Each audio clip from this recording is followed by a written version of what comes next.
ఇక కాంగ్రెస్ బీఆర్ఎస్ రెండు ఒకటి ఎన్నికల హామీల పేరుతో మోసం చేసినాయని చెప్పానంటా ఉంటే అయితే వాస్తవానికి సంజయ్ అన్న మరి ఇక్కడ జనమేమో మీరు వాళ్ళిద్దరు ఒకటంటే బీజేపీ బీఆర్ఎస్ ఈ రెండు చీకటి మిత్రులు అని చెప్పి 83% మంది ప్రజలు అభిప్రాయపడతా ఉన్నారు. 16,000 మంది చెప్పింది ఈ మాట. పాప సంజయ్ అమాయకుడు.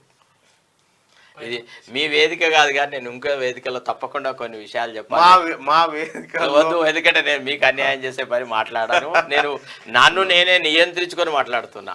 కొన్ని విషయాలలో నాకు ఖచ్చితమైన అభిప్రాయం ఉంది. ఉండనివ్వండి, నేను తప్పు పట్టను. మీరు చెప్పబడి ఇప్పుడే చెప్పేస్తా. నేను తప్పు పట్టను చెప్పబడి ఇప్పుడే చెప్పేస్తా. నేనేమంటున్నా అభిప్రాయాలు నేను అందుకే రాగానే చెప్పిన ఆయన శరీరానికి కొన్ని అభిప్రాయాలు ఉంటాయి. ఆ అభిప్రాయాలను నేను గౌరవించాలి. ఇప్పుడు ఒక అంశం సార్ కొన్ని సూచనలు లేకపోతే ఒక ఆర్గ్యుమెంట్స్ ఏమో చేసింది అనుకుందాం, దానికి నేను రియాక్ట్ కావాలా వద్దా అనే దాన్ని బట్టి దానికి ఉన్నటువంటి దాని విలువ ఎంత వరకు ఉంటుంది ఏం కథ అనేది పెరుగుతుంది తగ్గుతూ ఉంటుంది. ఎగ్జాక్ట్లీ. నేను దాన్ని నా యాంగిల్లో స్వీకరించి వదిలిపెట్టిన తర్వాత దానికి పెద్దగా ఉండదు చర్చ. కాబట్టి నేను కూడా చాలా మంది ప్రజలకు చెప్తా ఏందనంటే ఎప్పుడు కూడా ఒక వ్యక్తి నీ గురించి మాట్లాడిందంటే నీ మీద సమయాన్ని ఖర్చు చేసిందంటే ఆ వ్యక్తి నీ మంచి నన్ను కోరుకొని ఉండాలి, నీ చెడు నన్ను కోరుకొని ఉండాలి. ఈ రెండిట్లో ఏదో జరుగుతుంది. నువ్వు అందులోంచి తీసుకునేదే తీసుకోవాలి, 10 మంది తీసుకోకూడదు. అదే నేను చెప్పదలుచుకున్నటువంటి అంశం. అయితే ఇప్పుడు నాకు స్వేచ్ఛ ఉందా చెప్పచ్చా? నీకు స్వేచ్ఛ అనంతమైన స్వేచ్ఛ ఇచ్చిన చెప్తాను వినండి.